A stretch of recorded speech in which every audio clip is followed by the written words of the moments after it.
All right, everybody, here we go with another week of Mowing After Dark with the substitute driver.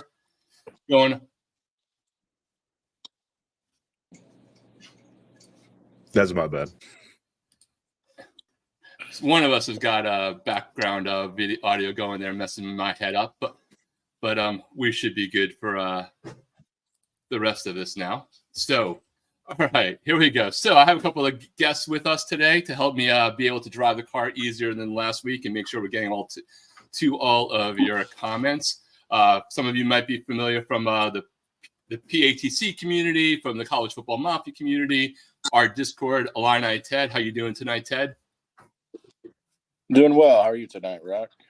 I'm good. It was a crazy weekend, which I'm excited to get into with both of you guys. And then also joining us today, I'm very appreciative for both of them coming on, is Rec Talk. And some of you may have seen him join me and Flo on the other show I do on a Miami channel.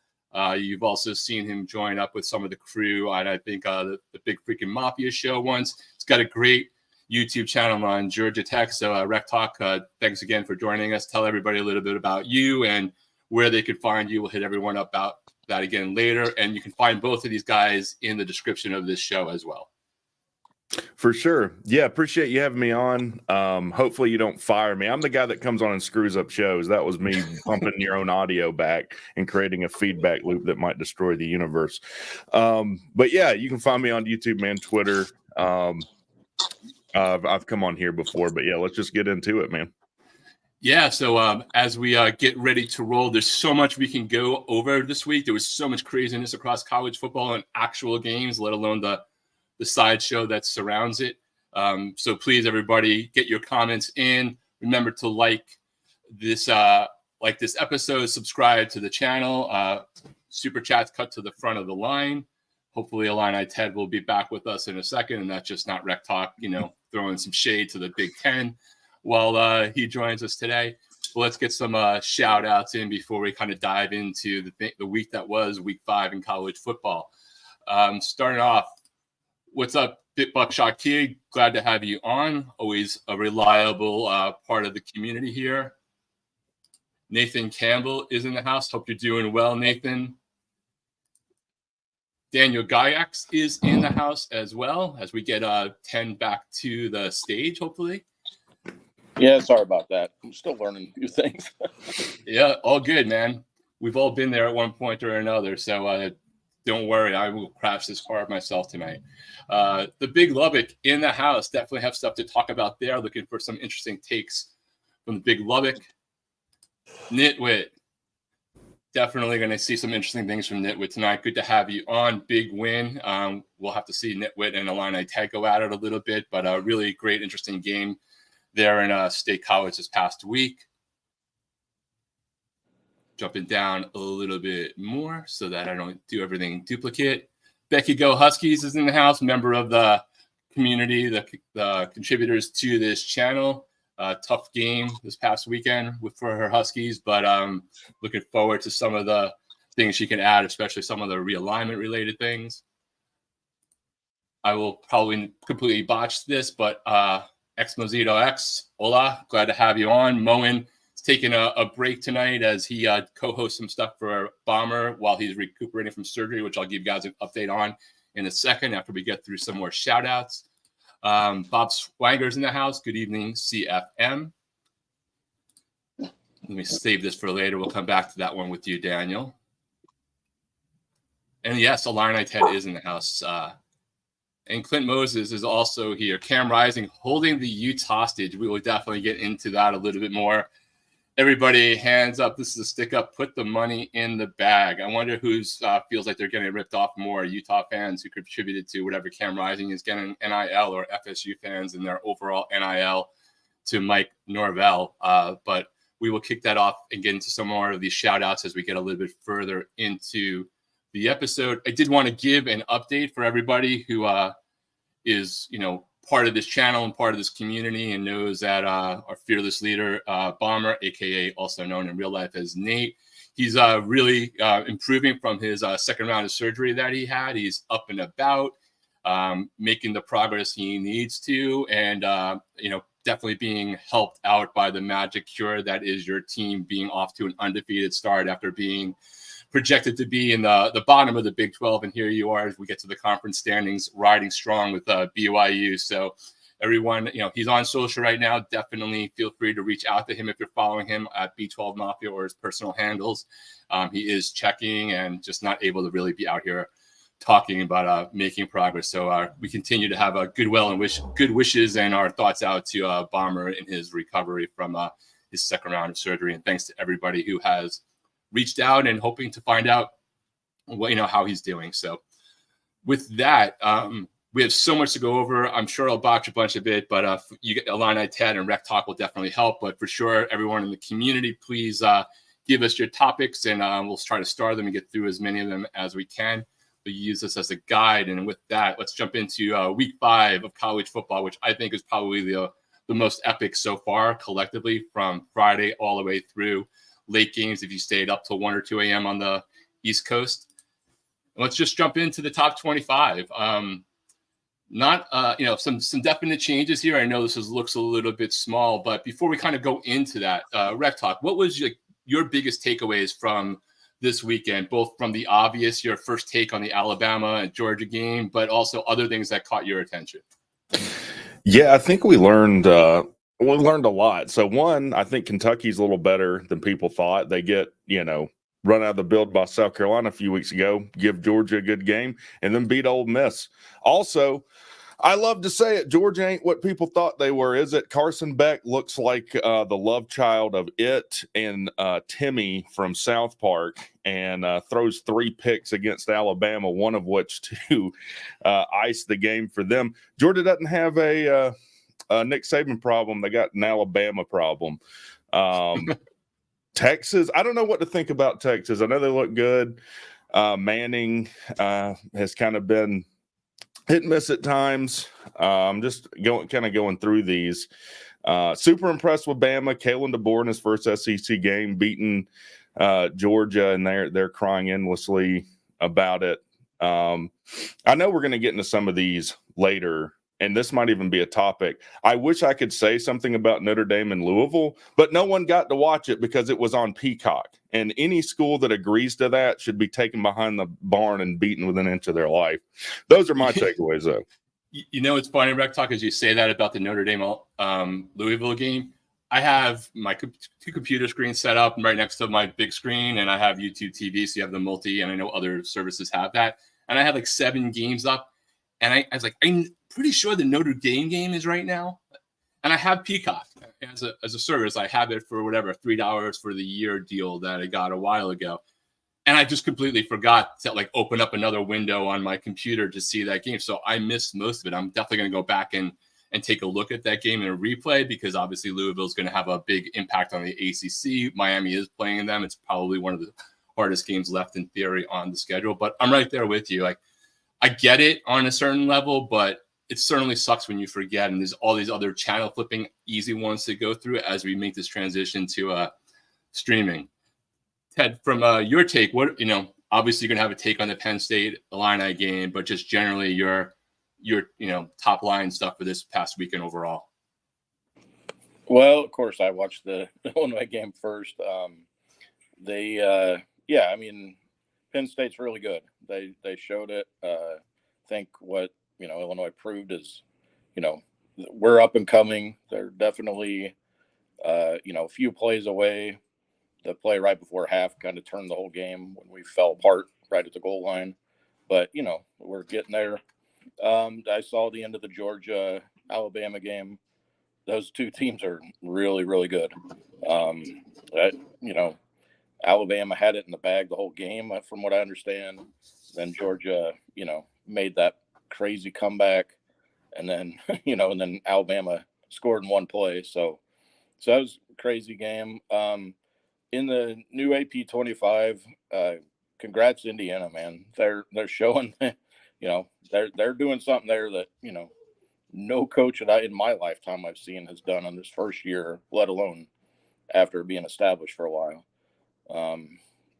So there's a lot to go. Ole Miss losing was pretty shocking.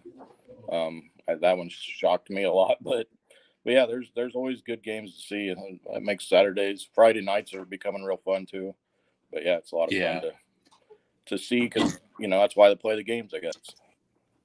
So definitely give my take right now. While I'm doing that, everyone in the community would love to know, like, what game surprised you the most this week that you weren't expecting the outcome that it came, whether it was an upset or somebody overperforming. Just drop your take in the comments. For me, starting off with the big one, sometimes games live up to the hype, and Alabama, Georgia, like, exceeded it in every single way. I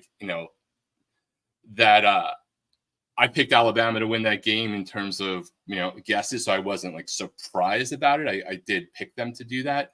But the way it went down, if you went to the bathroom or was stuck at the bar trying to get a beer and didn't have a good TV screen inside and you came back and it was 21-0, never would have predicted that. And certainly didn't predict Georgia coming back. It was almost like Tom Brady coming back in the Super Bowl against Atlanta a few years ago. Just never would have predicted it based off of that. Sorry, man. It was just the only reference I could think of something I just couldn't imagine even the best player in the world coming back against. And that last 5 minutes is going to go down in football history. We'll definitely, for me, selfishly, I'm glad we survived. Miami survived Virginia Tech, and we'll go into some stuff about replays and calls and what is a catch and what's not, and just maybe theoretical ideas for people to discuss as a solution. Ole Miss losing at home, I was pretty surprised. I know they hadn't been tested, but still, it was a little bit shocking for me. And the good news is for Florida, you might be able to have a conversation with Lane Kiffin before January now. So there is some joy perhaps in Gainesville, though I have a feeling that he's not as much at the top of the list after that loss. I posed a question the other day: is Kentucky the worst good team in college football, or at least the SEC, or the best bad team? Because I still don't know after getting crushed by USC and then the USC East and then their stance against Georgia and then going into Ole Miss. So the season is still in that weird phase where there's some teams we still don't really know about or what they're going to become at the end. And then the last one, going into the Big 12, I thought UCF was going to beat Colorado. And as much as I want to hate on Colorado, they went in there and they did what they needed to. So, if I'm going to give grief, I'm going to give the shout out to UCF and Dion for what they did in there. For those who haven't seen the top 25 poll, Georgia did not drop very far. They dropped like 3 slots, which is a deserved, small drop in a world where it doesn't matter as much as it might have in previous years, but it still does matter. Ole Miss dropped 6 spots is one of the biggest moves on the poll. Utah dropped, I think, 6 or 8 spots, depending upon which poll you look at. And we'll do a quick comparison with the coaches poll in a second. Louisville dropped 7, which I think is a relatively harsh drop for them, considering they were playing against a ranked team on the road and kept it within 7. But that's the volatility of the poll this time of the year. Illini dropped 5. And BYU is definitely making a move, jumping up 5 as well. Boise State, the highest G5 team, but we now also have UNLV, despite all of their controversy and quarterback changes, also jumping into the top 25. So definitely an interesting week. If you look ahead to week 6, there are not a lot of big premier top 25 matches. There's only, I believe, 2 games on the docket that feature top 25 against top 25 with Texas A&M and Missouri, as well as actually that's the only game. I'm looking at it twice, but that's actually just 25 versus 9. So there's only 1 game. So for those of you who question why ESPN College Football Game Day announced going to Cal, it makes sense from that perspective. They're not going to go back to another Texas A&M game. It is knocking off another conference for another school that they haven't been to before with Cal. College Game Day has never been there, and it's throwing a little bone of love to the ACC while they keep giving the ACC the worst time slots known to man, or the worst networks in favor of their favorite child, the SEC. Is there one game we can talk about real quick? And because this is a team that's given you grief in the past. What are you doing, North Carolina? What are you doing? They hire the worst coach that's ever coached at Georgia Tech and Jeff Collins. And I don't know what more I could have done to tell them that was going to end up this way.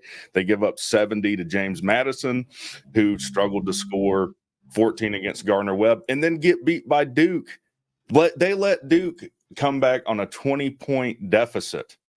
And I don't know that this is the bottom for North Carolina either. And I'm sure we'll talk about later in the show. And I'm not even trolling Florida State.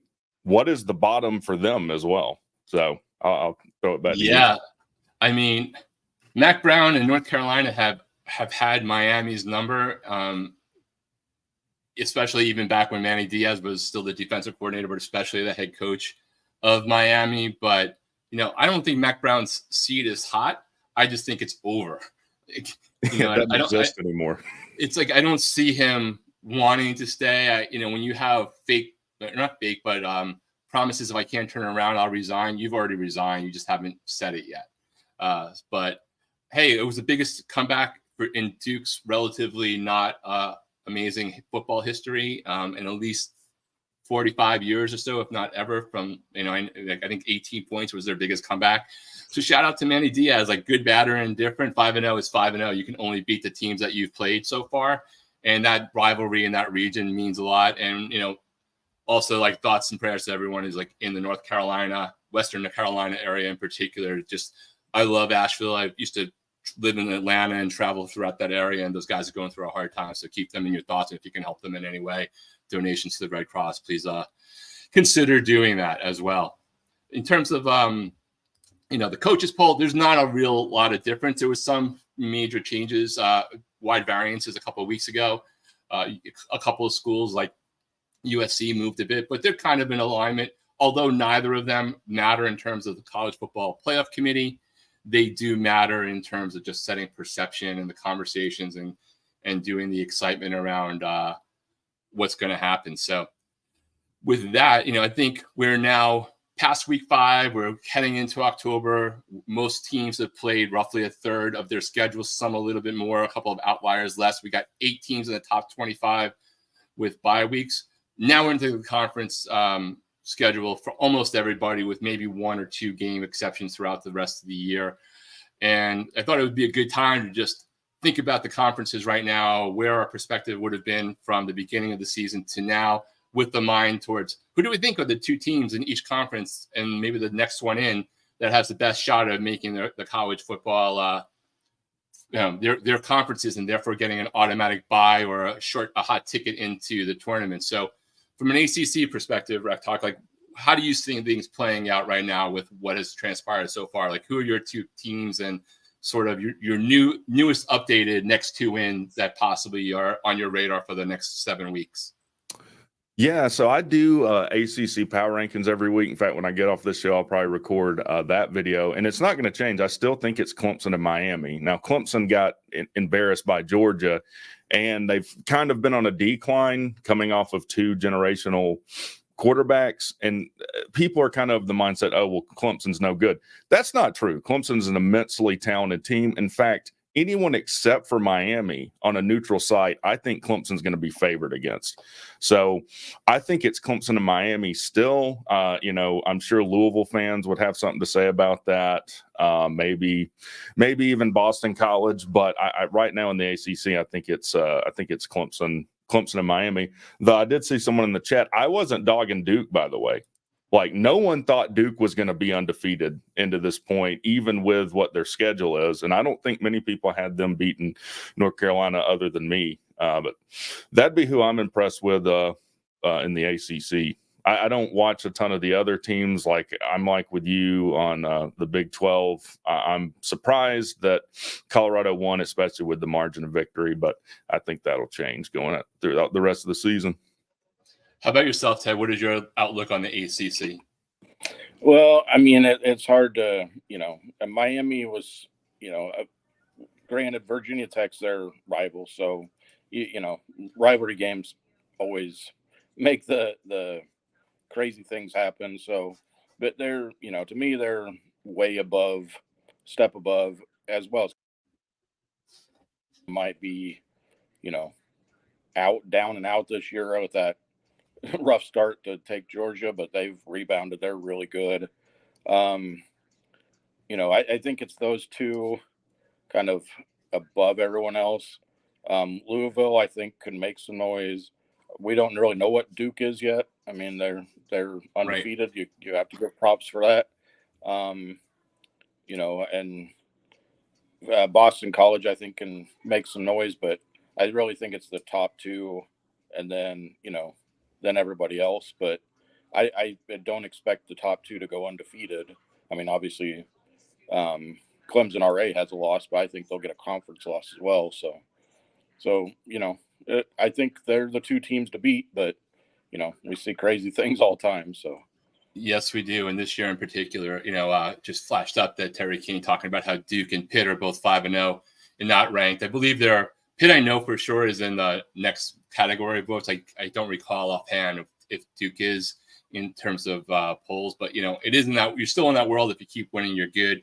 I'll wrap up the sort of ACC overview and then jump into the Big 12 with everyone. I'm glad Miami Virginia Tech played again, because losing that rivalry when they were playing around with all this stuff and changing from divisions is terrible. That was one of the only actual rivals in the conference that actually mattered for as a Miami fan, or of course Florida State and Virginia Tech. Like those are the two.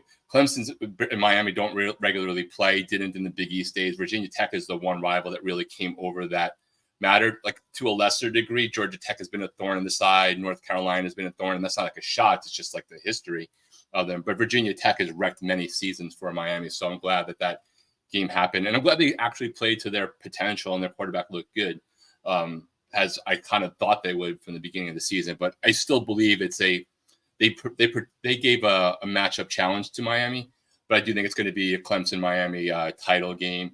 And then next two, and I'm not sure. I need to see that Louisville-Notre Dame game because I'm not sure about that team still. And then, any one of three other teams I think could be a surprise if somebody stumbles or, a quarterback goes down and they can't recover. And that could be from the Syracuse, Georgia Tech, Boston College kind of zone if all those guys don't lose any more players. That's kind of how I generally take a look at that. From a Big 12 perspective, I'll start it off. Like Utah was my pick before the season. Utah is my pick to be the number one seed there. Utah's my pick to possibly get into the Final Four overall. Utah's no longer my pick because we have no idea what Cam Rise is going to do one week to the other. And BYU, who was almost universally picked in the bottom 25% of quarter of the conference preseason, looks pretty damn good to me. I've watched more of BYU games this year just by the nature of being associated with this channel and Bomber and the fans have come up with. And, happy for you guys. Like, they're going in and doing what they need to do and doing it in a pretty impressive zone. So, who the two teams, I have no idea. The only thing I think is consistent is the Big 12 is going to just literally destroy each other. And even though I think they might be the third best conference and potentially even the second best conference from top to bottom, I think that the parity in the best of the terms could impact the ability to get two teams in the college football playoff. But I really have no idea who's going to make it. If I were guessing right now, it's going to come from the BYU, Colorado, Iowa State, and maybe still Utah or Kansas State. But if any one of those teams showed up or a Texas Tech went on a run, I would not be surprised. What about you, Rec? Yeah, I already talked about Colorado. And yeah, BYU is always a team that's just tough. They're always well coached. They don't ever beat themselves, which is impressive to me. And I'm going to kind of walk around an issue that we don't want to get into, but they have some impediments to recruiting from a morality standpoint that I don't really know how they overcome, but they do it. And they always win more games than they're supposed to, and they always beat teams they're not supposed to. So I'm impressed with them. I was high on Utah as well. They kind of fit in the same category of just being a really, really well-coached team. But I'm with you. They've got some kind of up and down stuff with different personnel. The one that I hate is Oklahoma State kind of being toward the bottom because their coach, I just think is hilarious. He's kind of like what Mike Leach used to be with the, hey, I've drank and drove hundreds of times. Like, what's the big deal? And it's like, dude, you can't say that. What are you doing? You can't tell. I don't know much about the Big 12. That's why I'm talking about Oklahoma State's coach. But that's my take. I'll pass it to you. How about you, Ted? Well, so to me, I mean, I think we all saw this coming off the beginning. I think, preseason we were talking about, this is going to be a crazy wide open race. We were talking about like 8 different, teams that we saw as being a candidate, and BYU wasn't one of those. So, this conference is exactly what we thought it was going to be. Like week to week, you're going to have some go up and some go down. I mean, right now, I'd still think Kansas State is probably my top team, but they looked like crap, last week. So, not this, not Saturday this week, but the week before. So, it's just Utah, I think, is still good, but you gotta give props to Texas Tech. We all counted them out after that first week. We thought, well, they're terrible, and they just keep winning now. But I the one that the most surprising to me is Kansas. I really thought they were going to be a lot better than they are this year. I don't know what happened. I know they lost Koltanicki, and it's obviously a big change for them. And but yeah, I still think it's a wide open race. I think Iowa State's right there. I think any of them, it's but.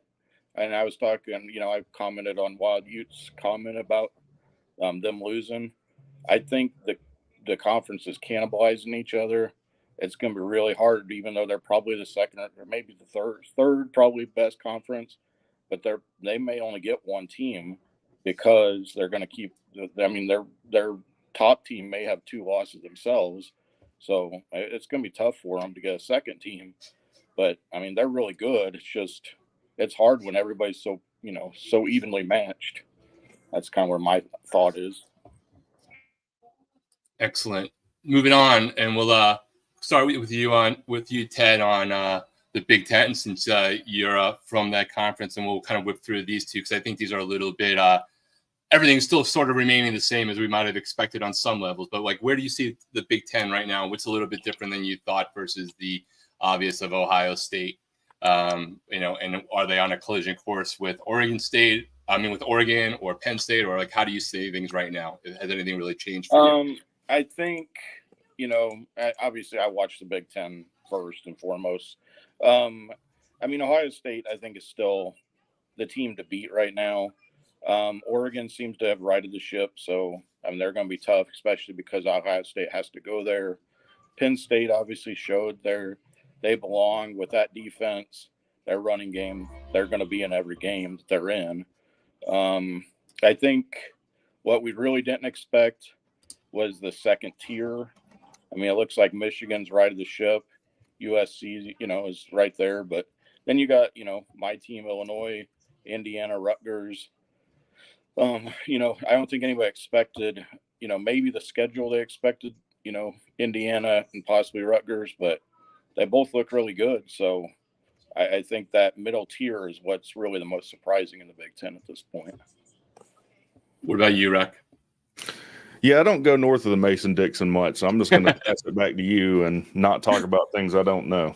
Well, I'm watching a lot more football across conferences than in the past, just because of like what how it can impact the potential second or third schools from the other conferences getting in.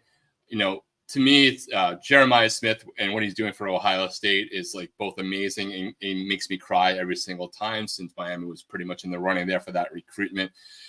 They still they had a great game against Michigan State. Still don't know how much they've been tested, but it still seems that they're definitely there. Penn State, I had my doubts for a second after that Bowling Green game, but I think they've looked pretty good since then. And I don't know whether it's Penn State or Oregon. I'm still skeptical on Indiana, though. Props for them for what they've been doing so far. To me, that's the three. I think it's Ohio State and who. And right now, for me, it's a Oregon versus Penn State thing. I'm really impressed with what Indiana's been able to do with a new coach in year one. Rutgers has played very well, including going to Virginia Tech, who just gave Miami fits, and winning at VTech. And you got to give them credit for there. And obviously, Ted's team, Illini, have definitely made a lot of progress this year, as well as Nebraska. I think Nebraska still has plenty of time to right their season.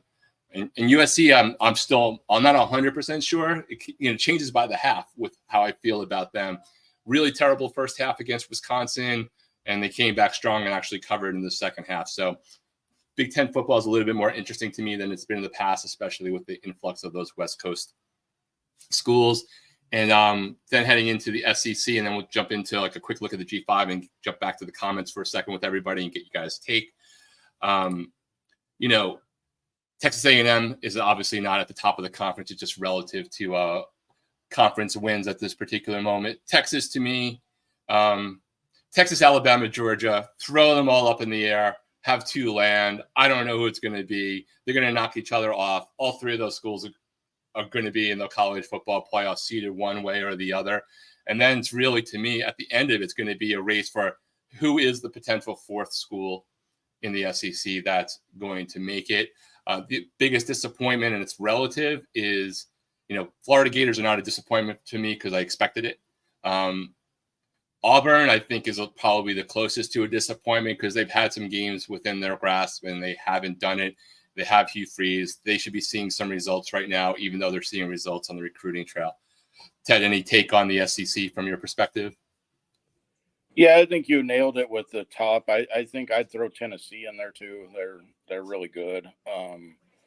But yeah, I mean, Mizzou's also they haven't played up to the best at times, but they're also really good. I mean, the SEC is so strong at the top. It's it's hard to even pick. I mean, Georgia lost, but you still can't count out Georgia. They're they're going to be right there. Alabama, they with that gauntlet, there's probably still going to be losses to be had for everybody. So they're all right there, a bunch at the top. I mean, yeah, I think Auburn's probably the one that's most disappointing. I think they thought they were going to be something better this year, and they've looked pretty awful. Oklahoma maybe too. I think we all thought Oklahoma was going to struggle a little bit going in, but losing your whole receiving core is pretty tough. So, but yeah, I mean, that's such a gauntlet of a conference. I mean, the Big Ten's tough, but when you're looking at that, conference schedule every week, I'm not real envious of that. So that's my take on the SEC. And Rec, you're like, I don't go north of the Mason-Dixon, can't apply here, and you live in Georgia. So what's your high-level take on Southeastern Conference as we stand a third of the way into the season and get into conference play? Well, I'll say this. It doesn't surprise me Georgia got beat by Alabama. Georgia has been in the SEC East, which is basically what they've accused the ACC of being for all these years. So they haven't really matched up anyone that is even talent with them in the regular season in a while. And that's not a dig at Georgia. That's just a credit to how well they've recruited. This year, they've got a tough schedule, and it might not be the last loss on their schedule. They still got Texas. They still got Tennessee. They still got Ole Miss. I was really impressed with Alabama in that game. Jalen Milroe probably played the best game of his career. Even Kirby Smart at halftime said, "Hey, we don't got an answer for this kid." So really impressed Alabama. And that kid who's 17 years old. I mean, there's most high school seniors. He looked like that juke move he hit and the stutter step looked something like straight out of a video game. That kid is a freak of nature because Georgia does have a good defense, and he had multiple 50-yard plus receptions on them. So super impressed with Alabama. And don't forget, we've kind of been sleeping on Kalen DeBoer because he's following up Nick Saban, but that dude's won everywhere he's been. So impressed with them. I'm sold on Mike Elko. I'm not saying they're going, 10 wins this year or anything, but Mike Elko is a fantastic coach. Texas, I still don't know what to think with them. I don't know when Ewers is going to be back. But I'm fairly impressed with them. Missouri, I don't know. Missouri's had some massively struggleville wins against people like Vandy. And there was one other one I forget. Boston BC. College. Boston College, that's right. My biggest disappointment on here is probably Ole Miss after this week. Ole Miss was way up. Lane has never had that marquee victory. Has he beat a top 10 team in his career? I don't know that he has. So that's a big letdown. Obviously, Auburn gets everything they deserve with hiring Hugh Freeze. But yeah, that's my take. I mean, if I had to pick two right now for the conference title, it's Probably. Does Alabama play Texas? It's tough because a lot of these teams play each other. I'm probably most impressed. I'd probably say Alabama, Tennessee. Tennessee's offense is legit. Yeah, it's hard now without the divisions to remember everyone's schedule. I know Texas plays at least Alabama or Georgia. I just can't remember if they play which one or both without pulling up their schedule. So if somebody knows it offhand and can drop it in the chat, that would be awesome, and I would appreciate it. And then real quick, I want to just touch briefly on the G5, just taking out the top levels of them. Right now, as we stand this week, based off of just rankings and making a big guess that's going to translate into CFP playoff conversations on the highest automatic qualifier from the next conference. It's this week it's Mountain West Conference's turn again, as I think it was last week. Now you got two teams in the top 25. They're the only G5 conference that has anybody in the top 25, with UNLV jumping into the polls at 25. Boise State with an impressive win over Washington State, who I thought had a shot of maybe sneaking up on everybody, but an impressive win at home against them, jumping into the top 21. Depending upon how the season goes, like nothing says that the G5 only gets one in, right? I mean, it's possible and probably more likely, but if Boise State were to continue doing stuff and some strange things happen and they're firmly in the top 10 on the playoff committee's thing, it doesn't mean somebody else can't also. It would be a stretch because they'd probably be a conference champion and somebody else coming up that close to make it a tough call, but that's just technically how it works. I don't see it. It would be pretty impressive if somehow things moved and the Army-Navy game, as somebody alluded to in the chat, where both of those schools are undefeated, came into something super important as determining the AAC possible playoff team would be fantastic. But either way, shout out to both of those programs for where they have gotten so far. So let's jump back into some of the comments that everyone's doing as I've been rattling off with this conversation, heading back to the beginning of the show. We talked about Illinois. One question that came up, is Miami overrated? I don't know yet. They dropped a spot, in the polls from they moved up in the coaches poll and moved down one spot in the AP poll. I don't know. Is Georgia overrated because they play Kentucky close? What's the transitive property of having a tough game against a rival? Almost every school has that one game, but I don't know. Miami's missing a couple of players. We will see, and we might not really find out whether Miami is truly overrated until and if they get into the conference title game and the playoffs, right? Louisville's on paper the toughest game. I'm trying to don't look through a keen fan homer glasses. I don't think they're overrated. I actually think Miami's probably rated about right. Ultimately, it won't matter if they win the championship. You're going to be one of the top 4 seeds. If they're 8 or 12, it's irrelevant. But it's a good question, and I think we still have a lot more football to figure that out. Rambling on with Zach Jones, Rec Talk, what's up? Probably coming from that community. Good to have you on. Good to see you, man. KU football, the roof is on fire. Yeah, Kansas coming in from Taytown Hawk. They're a disappointment in the Big 12 for sure. They had some high projections of being at least in the top 25%, if not higher, in the conference, and they are definitely not having an impressive beginning to their season. It might be pretty hard to turn that around in any way, shape, or form.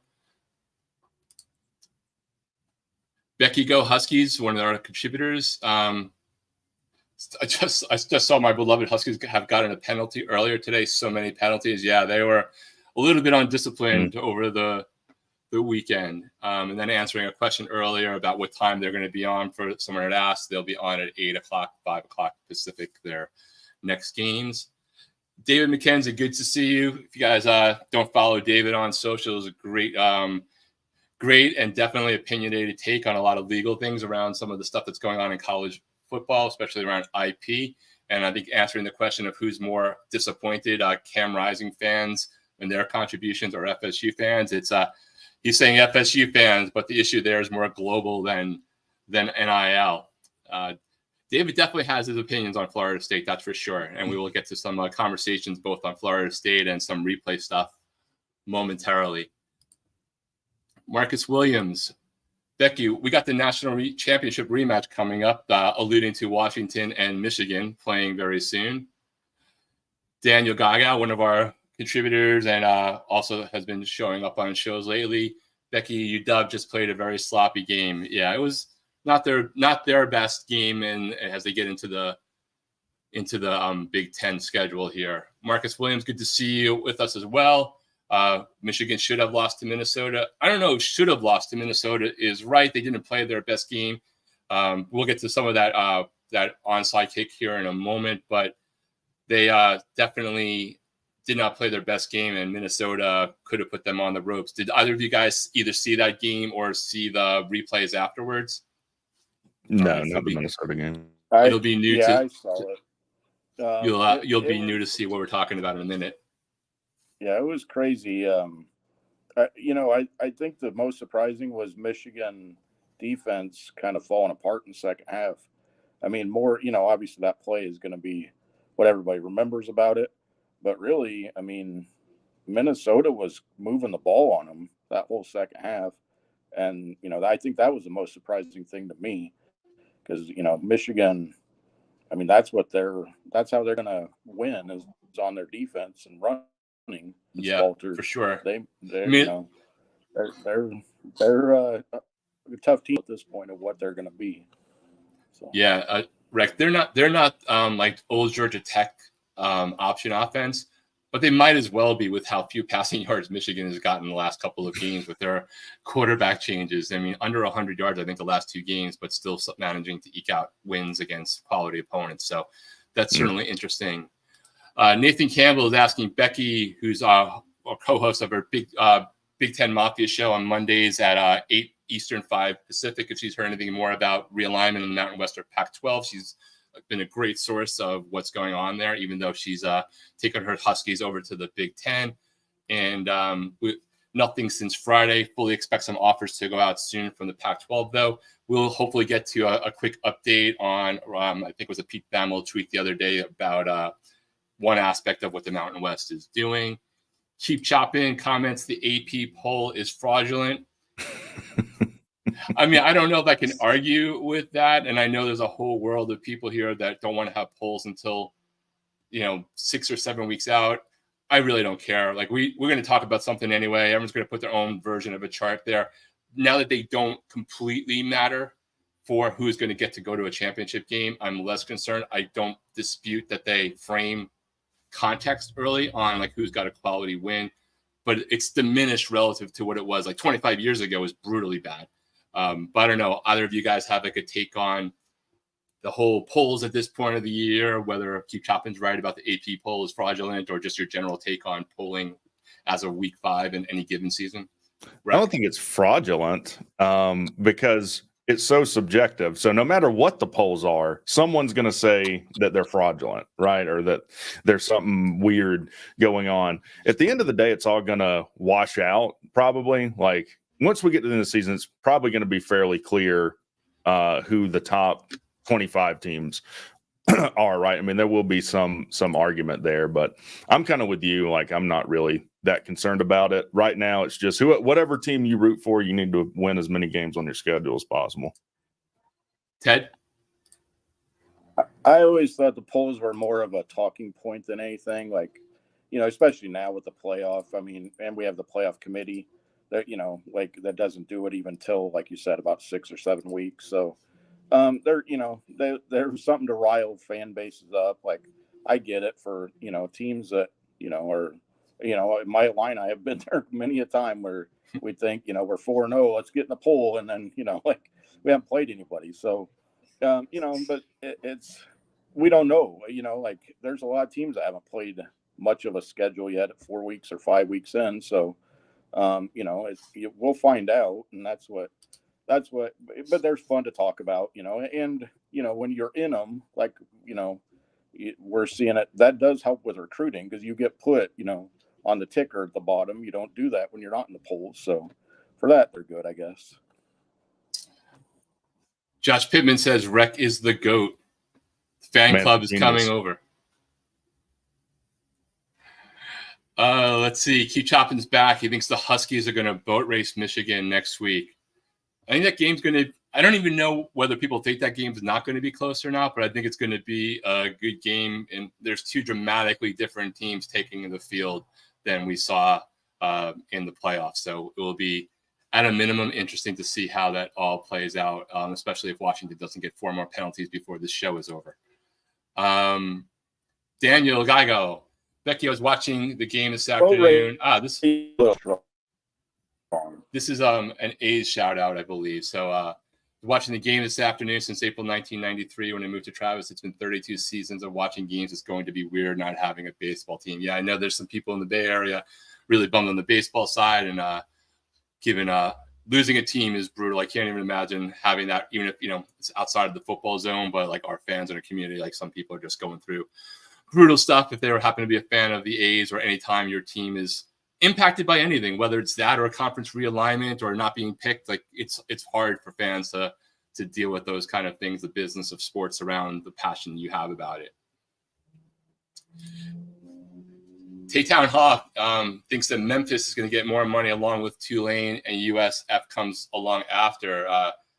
Taytown Hawk, if you want to add more context to what you're saying, I don't know if you're saying they're not going to stay in the AAC or go somewhere else, but I might have missed that in the chat, so give us a little bit more on that one. I will say this. This is not what he's talking about, but I do think as far as NIL, because no one really knows how that works. In fact, I talked to a parent of a player recently, and I said, what keeps a kid from taking X amount of money from this school and just never going there and going to another school? He said, absolutely nothing. I think when teams like Memphis, because if you don't know, the guy who is the owner of FedEx is an alumni there and a big donor. Once you see teams like that start picking players from Alabama or Georgia or someone, then I think you'll see some really substantive changes in how NIL is done. Yeah, it's everything's a mess for sure right now. Let's see. Well, it's a line I had. Washington and Rutgers was a great game. Yeah, it was way better than I expected it to be. So, hey, Greg Schiano's finally turning something around with that program after building up years ago and leaving. Has him on the right track. It'll be interesting to see if that actually turns into something substantive beyond being like a mid-tier team in the Big Ten. David McKenzie, UCF shot to bed. Yes, they got rained on, and then Colorado poured it on. Pretty impressive wins. Is there anything? Were you guys surprised by that game in any way, even if you're just checking the scoreboard, or especially if you're on the not believing in Dion and his philosophy around that team, as I was? But Your record is your record. Yeah, I mean, look, Colorado has one of the worst staffs in all college football, and that's not just an opinion. If you look at the experience of that staff, it's just not there. It's especially with the nepotism and, hey, this is Travis Hunter. You don't touch him, don't look at him in practice, like all of this kind of crazy stuff. I think maybe part of it is Gus Malzahn just a bad coach. Like he shat the bed at Auburn, and then I don't really know what he's done at Central Florida. But yeah, I was, as much as I hate to say it, it's an impressive win for me for Colorado. What did you think, Ted? Yeah, I mean, I Colorado has the skill players. I mean, they always have that ability to put up numbers and impress you. It's just they don't do it consistently. And their defense, has proven in the past they're not very trustworthy. But, they can definitely score. And, I mean, I'm with Rec. I think it's their staff that worries me because, you can't trust that they'll be prepared for the next opponent. So, but it was surprising. I thought UCF would, especially at home, would run it up on them. But they do have the talent, so. Earl Carr's here. I think we missed that in the beginning. Shout out to Earl. Thanks for seeing you again, and always reliable. Shonsky's here. I'm imagining we're going to get to some definite hot opinions from Shonsky as we go. Becky Go Huskies expressing sympathy for all of our A's fans or any teams that have gone through that. And then just seeing this, and I don't know if anybody else caught it yet already in the chat, that Purdue just fired, or in the last recent time, fired their offensive coordinator. I mean, awesome. Your arm's cut off. You put a Band-Aid on. Great job. I'm sure the program will change overnight with that. But I guess you got to make somebody a sacrificial lamb. What is your guys' take on midseason firings on a coordinator? Go ahead, man. I'll go after you, Ted. All right, no problem. I mean, I think at some point you have to do something. I mean, Walters is already on the hot seat there. I think that, you know, Graham Harrell became the sacrificial lamb to kind of take the heat off of Walters for a little bit. I mean, Kansas, you know, well, they do the same thing. I mean, after Koltonicki, that I forget their OC, but I mean, he's got a lot of heat on him already. You know, I think it's a ploy, I guess, to, you know, try to spark, you know, catch a spark. But I don't usually tend to think that that's the answer. I think if you're going that route, just get rid of your, you know, your head guy, start over and, you know, start a search. But, you know, I guess it may work, but I doubt it. That's kind of my take on it. Yeah, I don't really know what it does.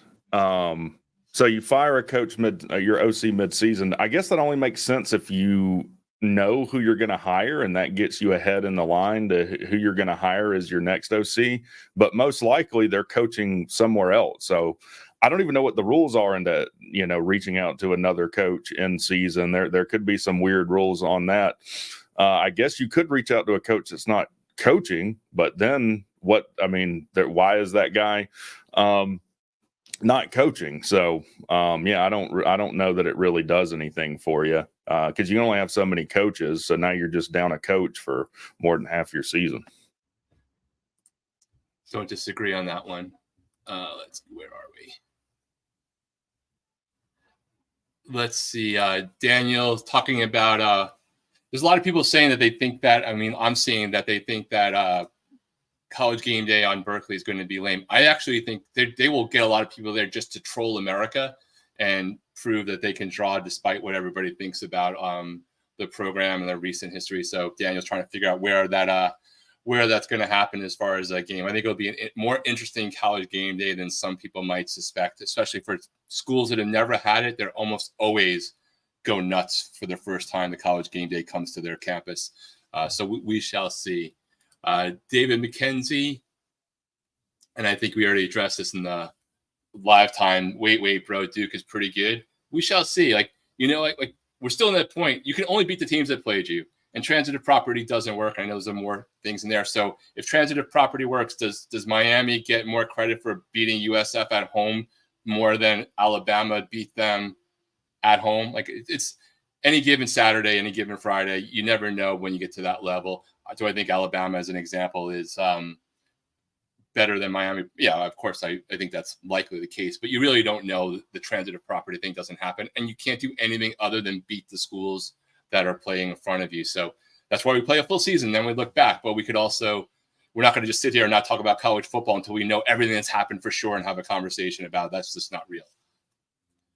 Speaking of possibly not real, I don't know if Manny Diaz is a great coach. I think Manny Diaz is an excellent defensive coordinator, and he may turn out to be a good to better coach as a head coach a second time around. I don't blame, I have obviously a slanted opinion about Manny, but it's less about Manny. I'm wishing him well and do what he's doing at Duke. I'm more mad at Blake James for hiring him the way he did. And I would have taken the job too if I were him. But I think it remains to be seen whether he is a great head coach. I think he's an excellent defensive coordinator. I think he's a good coach for Duke. Like, I think that was a good hire for Duke.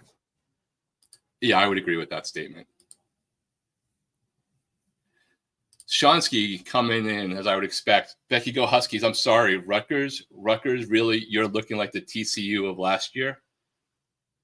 We shall see, ultimately, whether that is true or not. Nitwit thinks that Clemson is the best team in the ACC. I think they've been playing the best in the last 2 weeks.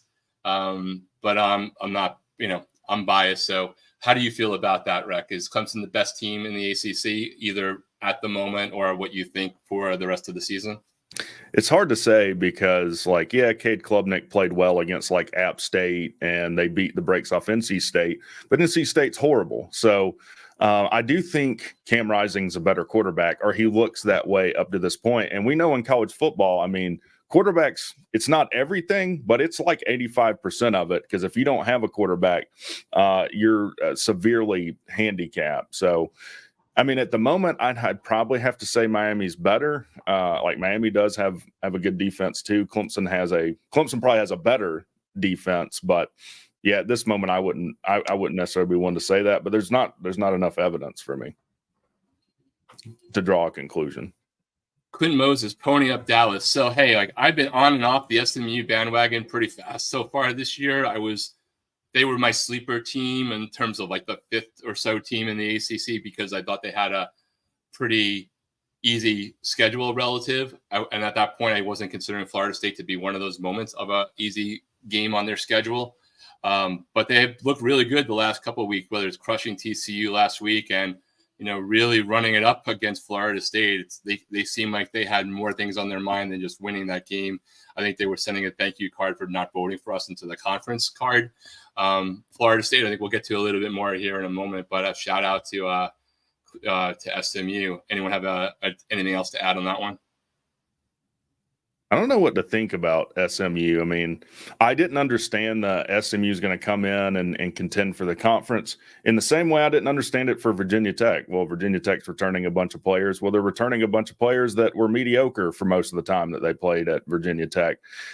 Beating Florida State is not impressive. And again, I'm not necessarily dogging Florida State. I mean, they're just awful right now. And look, SMU struggled with Nevada or someone like they should have lost those games. So, well, I don't know what the rest of their schedule looks like. Again, we kind of keep coming back to this. Like we just haven't seen a ton of football or seen these teams play really good teams. But I don't think SMU's it this year. I think they have the potential to be just because they came up with $200 million in like 10 minutes to make this move.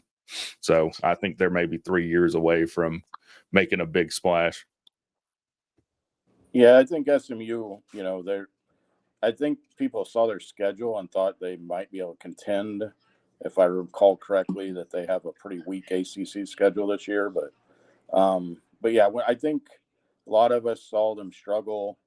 They got kind of, BYU kind of rolled them at the end there. And I think we all thought, well, BYU at that time, we thought BYU was the worst team in the Big 12, so we all counted them out.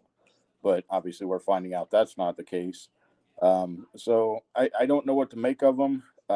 They do have endless amounts of money. So, if they're bad this year, they'll probably pay and make it better next year. So there's someone I would keep an eye on, but I don't know what to make of them because this is their first time really playing in a power league schedule. So we don't really know yet. For sure. We got about 15 or 20 more minutes or so at the most. If you, we had tons of chats to get through, and a couple of things I want to go over real quick just to spur the conversation further. Member chats and any super chats will jump to the top of the line. So if anything you definitely want to get on screen, try to do that. One thing I just kind of want to touch on, and we don't have to go into it a ton, other than like have it as an idea and get everybody's quick take on it, is instant replay reimagined. And this is just me spitballing ideas. It's not like I'm aware of any proposals like this. But after this weekend, with a couple of things, one that I clearly have an opinion on, but I still would want things to be done better at a minimum. And another one that not everybody has necessarily seen. But it's just emblematic of just because replay is the way it is today, it doesn't mean it has to necessarily always be that way. There's literally nothing else in college football that is staying the same way every week. So just to use a couple of examples that a lot of people here would have known and have seen. First, we got the infamous Friday night. Was that a touchdown? Was it not a touchdown? Did replay get it right? Was the on-field call right? Was it wrong? The Miami-Virginia Tech game, right? We got an official ACC statement. They were out for like 5 or 6 minutes. I got PTSD like it was Ohio State, Miami at the Fiesta Bowl in 2002 where fireworks and lights are going off and you think Miami wins and because the Miami guy runs away with the ball. So we'll get into that and like just a scenario, regardless of what your take is, though I will post a poll right now for everyone to weigh in. I kind of know because it's like a Rorschach test for what you think about Miami. But in the chat right now is, do you think the ACC ultimately got this call right, regardless of whether the process was right or wrong, which I think is just two separate questions ultimately to me. And then another two things, just to kind of go to another point I'm going to make, is college football does not generally, there's no rules I'm aware of that allow you challenge about penalties that are missed. Forget about judgment calls, but straight out penalties. There's no, and we don't get a challenge flag. I think that a conversation could be around that. And here's an example of a non-judgment call that was another thing, because everybody likes to be selective about what things they pick. So the one on the left with the highlights are in the Miami-Virginia Tech game. There's two 17s on the field in the same play. And it was a very easy one to spot if the refs were competent, because this was on the 58-yard field goal. And so the player with the 17 on the line actually was a late substitution running in, which is why they had the issue. So it wasn't like he was just messed up in the huddle to begin with. He ran on, and the kicker 17, not called. That kick, the original kick, would have gone from like 70, I think, actually. But you move back 5 yards, you never know what happens. Clear-cut one. And the one on the right is the Michigan-Minnesota game, where Minnesota is coming back. They try the onside kick. They ultimately recover this in Michigan territory with a chance to go ahead and lead. And this play was called offsides. As the kicker's here, the ball's going, and this is the closest guy at the top of the screen to being offsides. That call is a terrible call, in my opinion. It doesn't mean that Minnesota would necessarily have taken advantage and scored, but that's one where I have a couple of proposals just to throw out, and we can talk about it on social, whatever it is. We should define situations where refs, when they don't really know what happened, can go straight to replay. And I think the Miami-Virginia Tech situation could have been one of those where does anybody think that the refs on site knew for sure that it was either a completion or an interception? But one begets what happens after the other, causing a lot of the controversy. And the second thing I have is give each team a challenge per half, including on a penalty.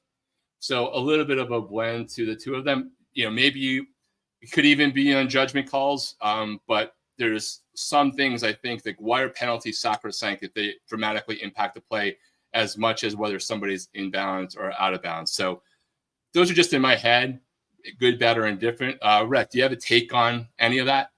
I do. I did a whole video on the specific Miami-Virginia Tech thing, and a lot of Miami fans got mad at me. The point of the video wasn't saying something against Miami. In fact, I've interviewed a 20-year veteran SEC official. I'm going to have him on the channel later this week to ask him about these situations. My take was, I think that these penalties, if you're not sure, or catch, no catch, should favor the defense, because the defense is already at a disadvantage. The offense knows where they're going with the ball for the most part. Receivers know what routes they're running. The problem with the Virginia Tech play was the call on the field. That's the whole problem. And that's why, as an official, if you're not sure, it has to be no catch. Or you've got to look in changing the replay situation. Now, I'm not a huge fan of starting to challenge like holding and PI penalties, because the game is already long enough. Like, they tried to do this thing with to do stuff to shorten the game, and they just fill it with ads. So they just fill it with commercials. So we know that's not going to happen. I think it'll lengthen the game even more. But yeah, I think you have to know the situation. And look, I officiated basketball, and so you have to understand the context of what's going on. So like the two situations you gave are not equivalent. In one, in other words, what you have to ask yourself is who gained an advantage with this? And sometimes if there's no advantage gained, like with the penalty that went against Minnesota, then you hold that flag. Like, they're not gaining it. They weren't even offsides. As far as the numbers, that's easy. Can we stop this stupidity with the numbers? Every player is obsessed with numbers and who has what number. Each have one unique number for each player. And then, because think about the stress that puts on the ref. You're trying to do your job, and now you've got to look at each number and see if anyone else has that number. That takes forever to do, or it can. I mean, it looks obvious there because the kicker was number 17. Let's say it wasn't the kicker who had the same number. Then it gets complicated. I guess at the end of the day, just need to hold. I don't know what the accountability is to refs, but I don't know if there's a union like there is for MLB refs or MLB umpires, but there are some changes that need to be made. Ted, do you have a take on anything or any of the ideas I'm throwing out here? Yeah. First off, I wanted to go to your poll question. I think they ultimately did get it right, but what I did think is because they made that call, they shouldn't have reversed it. I don't think there was a clear-cut evidence to reverse it. I think the ACC ended up saying they saw a guy out of bounds that touched it or something. That was how they ended up ruling that it was no catch. That's what they said. And on the ACC network, they explained a little bit further right after that. They basically went into like frame by frame, like Zapruder Kennedy assassination film analysis on it. Right. Yeah. So, I mean, but I'm with you. I don't think they needed to make a call because I think that influences way too much on what they end up ultimately doing, because the call stands is always going to be an option if they can't figure it out. But my thinking is with this, it's slowing it down. I don't think anybody likes that part of it, but I do think everybody wants it to be right. That you put up that Minnesota, which they can't review. I think what they should do is they should they've got those like command centers now or whatever. They should be always like reviewing.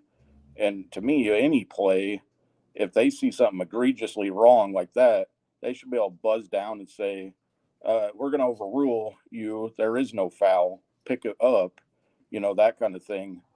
I mean, they've got it already. Why not use it instead of, just because I don't know that Minnesota would have made the game different, but they could have. They would have had a shot. Right. For sure. And then the Miami game, why make that call, or why make the refs make that call?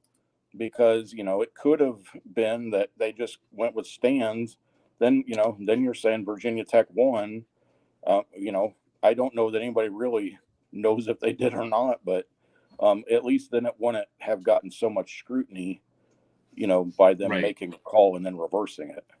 Yeah, and that's really my take. Is not obviously I like to call, like but I'm trying to step back from that and go, if they have replay and they have the technology and they don't know that they had it, instead of forcing it to lean one way or the other, just go to replay, right? That's and then start from there. So it's not like bias, right? Potentially on a wrong decision that you then need conclusive evidence for. That's my only point there on that side of the equation, regardless of that. In terms of the poll, we're going to end it now. Right now, it's a pretty close one, 54% saying no, that wrong call, regardless. Others saying right.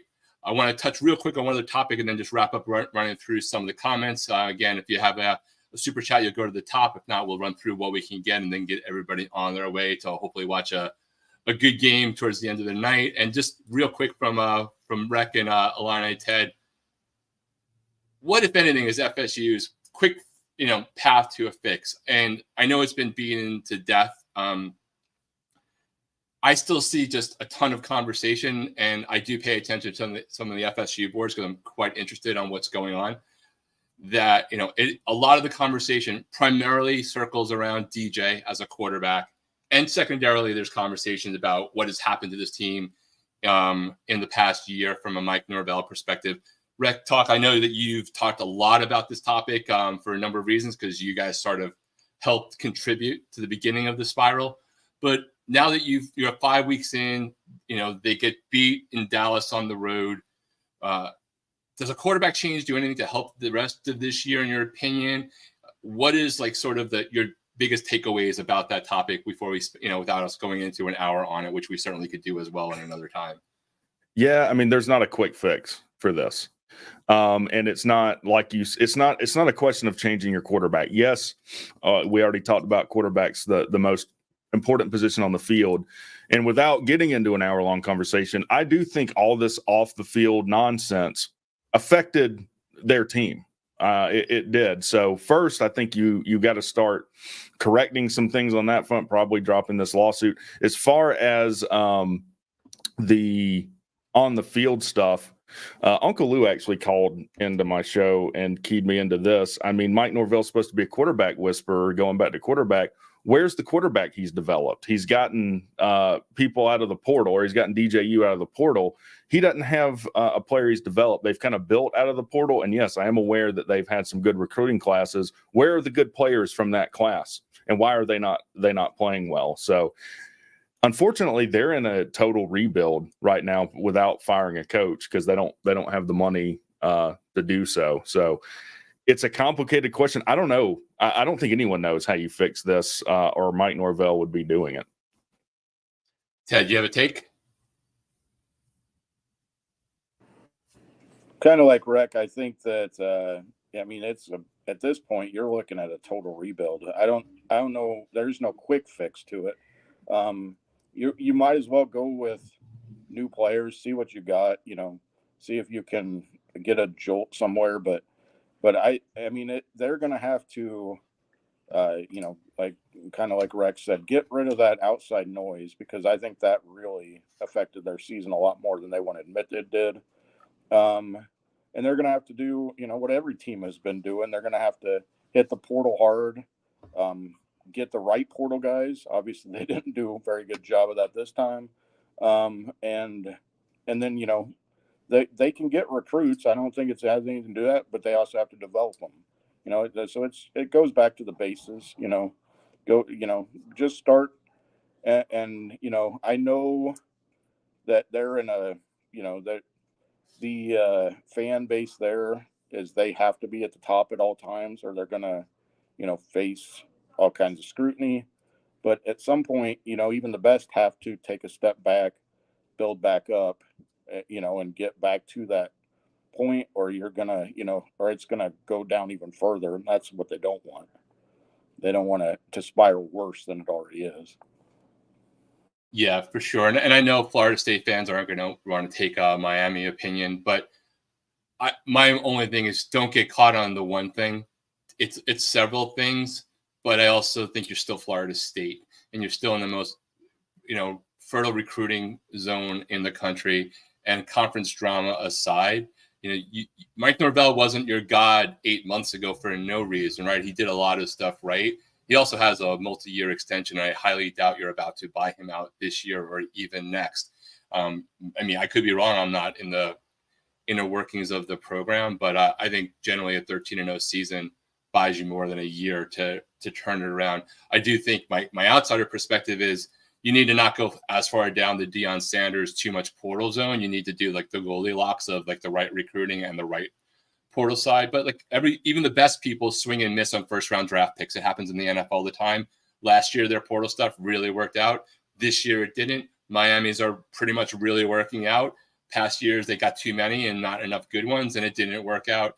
And with the two programs I'm the most familiar with. So that's just kind of generally my take. But, the first thing to is to stop digging the hole. And part of that is like focusing on what you need to do and maybe getting back to basics. I don't personally think a quarterback change is going to help them. I don't think their backup quarterbacks were any much better than DJ, or else they'd probably be seeing the field. That said, sometimes I do think that a change for the sake of a change is worth it. And they got nothing to lose by finding out right now. So it'll be interesting to see what they do. So we're going to wrap it up with a bunch of our last chats and get everybody on their way. I thank everybody for coming. Remember to like this show, subscribe, and definitely check out our guests with the things that they're doing, which we'll talk about again at the end. Their links are in the description of this episode. So let me take that off. 1 second. All right, now getting back into our comments. Daniel says, Rec, I think the ACC and FSU are too dug in for either to drop their lawsuits. You know what? Maybe. What's your take there? They've already gone to the table with the ACC and ESPN, though, to try and work out something. And it seems like that deal is going to be contingent on dropping these lawsuits. So if they were so confident, or if Florida State was so confident in this lawsuit, they wouldn't be coming to the bargaining table. And they've so damaged their product now they kind of don't have a choice, in my opinion. Yeah, I mean, I don't think it matters in the long run, but I am curious about who really came to what side of the bargaining table. Did FSU and Clemson propose a settlement based off of something they've done before, or did the ACC come back with something they proposed years ago? I think on the margins it matters. Ultimately, when everything seems the most intransigent, it either is going to get worse or that's actually the perfect moment for a settlement to come up. So we shall ultimately see how that goes. I'm not remotely shocked to see David McKenzie say go to the Big 12. He has definitely been very public with his opinions on the FSU administration and some of the aspects of these lawsuits, though I think it's a pox on everyone's houses. And I still want out of the ACC for Miami, just to be really clear. Ultimately, I just think that the disparity is too much for anyone who wants to contend at the highest levels to survive in 5 or 6 years, unless a fundamental switch happens in college football. Shonsky can't change penalties, unfortunately. Well, that's actually what I'm saying is you used to not be able to have replays until you had replays. I'm saying maybe there are scenarios where a challenge to a penalty can in fact happen, what structure that would be. But if we can figure out how settlements, we can figure out how you might be able to challenge a penalty here or there. They do some version of that in the NBA and the WNBA right now on flagrant or not flagrant as an example, or we do it in college football right now. Is it targeting or not? They go to the replay. So that would be my take there. But thanks to always have the debate. Shonsky's advocating for it doesn't really matter what conference you're in. It's hard to win, especially on the road. And that is universally true. With NIL now, the available, the parity and the parity of college football is expanding. So even though that was a typo, it actually works both ways, in my opinion. And it's going to get better. And I think that some of the NIL related stuff and the parity, even though NIL is a parity, high UNLV, that was pretty good, right? It was. That it is actually making college football more interesting, and talent is getting a chance to not be locked up and be sitting out for a year. So thanks as always, Shonsky, for real quick for on that. us. We didn't talk a ton about the group of five. I do think it's in a roundabout way helping the group of five because they're getting their best players poached, but then they're getting what were top recruits that didn't work out at other schools. Right. And I think that's why you're seeing these group of five schools like Central Florida maybe gave Miami a fit for a second or a half. They gave Alabama a good game. It might be elevating their level of play in a strange way. Yeah, I don't disagree, and it's harder to see right now because SMU is in the ACC, right? But they got a lot. One of the reasons why I was on the SMU might do better training is I knew 6 or 7 players really well because they were Miami transfers that went to SMU. And SMU was in that moment at G5. And a lot of them went over the last 2 or 3 years. So they were building up. And there's a great example. Yes, it's because the coach moved. But those guys wouldn't have freely as moved in the pre-transfer rule era and the pre-NIL era. And a lot of them contributed on last night to SMU coming up with a big victory against Florida State. I will shoot this one down, and you're entitled to believe whatever you want, Chrissy. ACC higher up call refs to keep Miami in the top 10 ranking. I don't believe that kind of conspiracy crap for a second. I think the ACC is too incompetent to even have thought about it enough time, to be clear. And the ACC, I am, one of multiple schools, rightfully or wrongfully, could be conspiracy on my part, who thinks the ACC has done nothing to screw any school that's not on Tobacco Road, from Florida State down to Miami to Georgia Tech to anyone not with the Carolina at the end of their name. So don't really believe in that, but you're, of course, entitled to believe whatever you'd like. I don't think it's a conspiracy. I think they had to, I don't know what you think about this. They had to come up with an ad hoc reason to justify what was an awful way to end a game. So they had to justify it somehow because their hand was forced. Like they had to do something with it. So I don't think it was nefarious. It was incompetence by the refs. Yeah. I mean, either way, we all have our own share of our teams having moments like that. That was just super prominent and super crazy. The outlier of outlier scenarios that can drive everybody crazy. This one, I actually agree with Nitwit that Notre Dame is getting in now. I think it was in question about whether that would happen or not, based off of their schedule not being so great, and especially what they do have Florida State coming up, and that game is not the same value it did, but that Louisville game probably helped them enough, assuming that they went out to make it. Ted, do you agree with Nitwit on that one? I'm not sure because that NIU game could look really bad for them. But it is Notre Dame. They always get the benefit of the doubt. Yeah, I mean, they're too much of a media giant. The networks love them, so they'll get in if they're close. I agree. What's your take there, Rec Talk? It's not good. Look, not playing a conference title automatically means they never get a bye. So I don't know where they'll be ranked in the college football playoffs. Do you really want them in? They could get in and then get drugged by a 1 through 4 seed. So I mean, look, Notre Dame is what they are. I'm not saying there's a conspiracy there. Ted is right. They do get the benefit of the doubt because they are the biggest TV draw in the country for whatever reason. But yeah, I'm not impressed with Notre Dame at all. Daniel, I think referencing back to the AP top 25, most sports writers only really watch the team they cover and the conference they are in. With the national game, they pay attention, but there is a lot they miss. Yeah. I mean, we all miss that, right? Like, Rec Talk knows a ton of stuff, but he's focusing on certain schools and conferences and things that are like germane to his viewing things. Ted's going to be super better on the Big Ten. But this is a college football playoff, and, you're not going to be able to weight regional votes based on what schools they might have done. Like, you're going to just take everybody's ranking, just like I have perhaps a worse take on who's going to win in the Big 12. I still make my picks. I would put them down on a ballot. I know the ACC a lot better. Some of you might think I know a lot about a lot, and some of you might think I know nothing about anything. And that's you're allowed to have that vote, and is rocking around a good person to talk about college football poll. But it's fun either way for us to talk about it. But I think that's a realistic take that Daniel's giving us, and that kind of fits right into one last comment here from Nitwit that is not necessarily wrong, but what else are we going to do? Like, how do we know Georgia is better than Oregon or Alabama is better than Ohio State? We don't.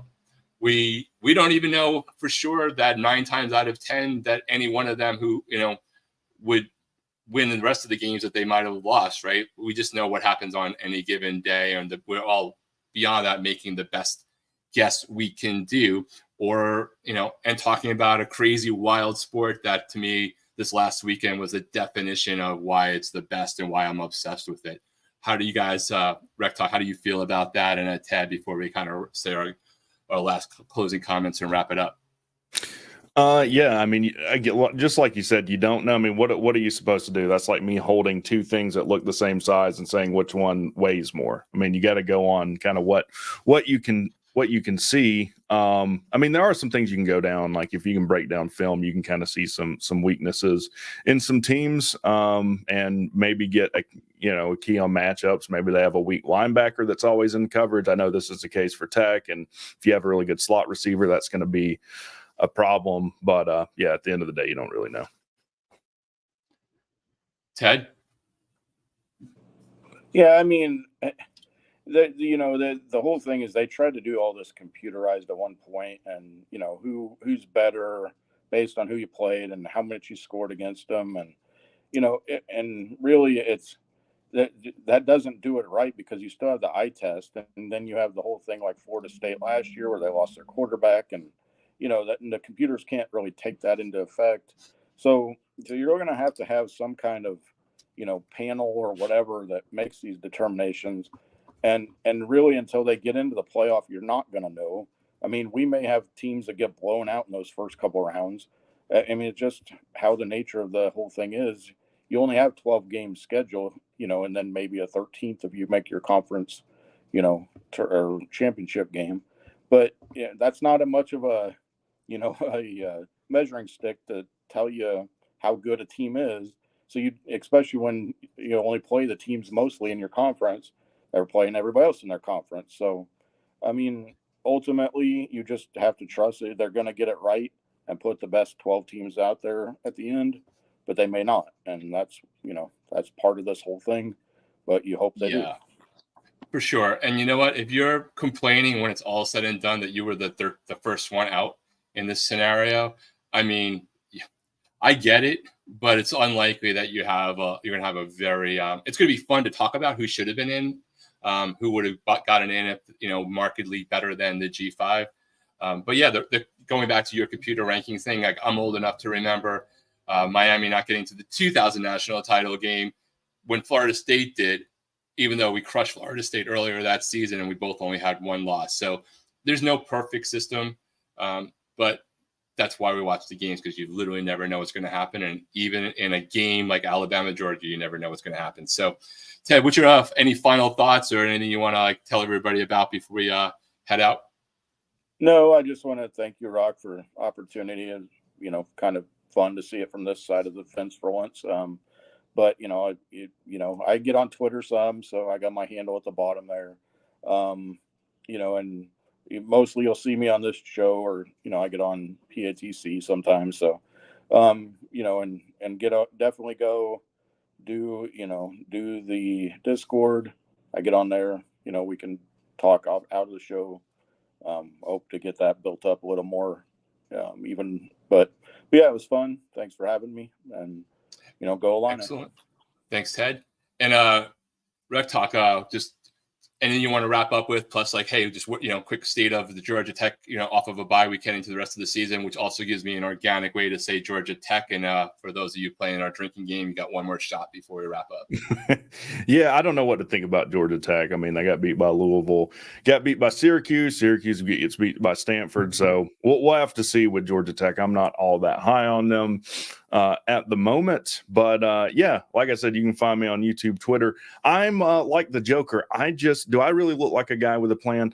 I just say things. I got in a beef with one of our own media people and called him out. Like, I don't care. I'll say whatever. And like I said, we'll have the ACC power rankings out, which is fun because someone's always pissed. And the lowest tier is always the doo-doo tier, or Mike Norvell's halftime speech or something like that. So come check it out. Appreciate you having me on, man.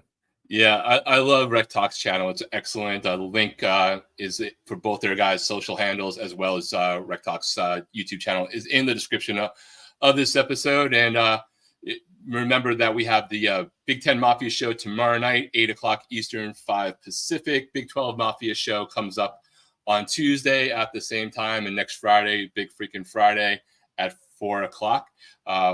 Looking forward to an interesting so this kind of weekend we have coming up for week 6 is one of the weeks when you don't expect a lot. That weird crap happens. Granted, we have about 8 top 25 teams on bye, but it's just the definition of why this sport is amazing. Thank you, everybody, for joining us. And shout out again to Bomber. Keep your recovery going. And with that, assuming I don't just screw it up right now, we are out.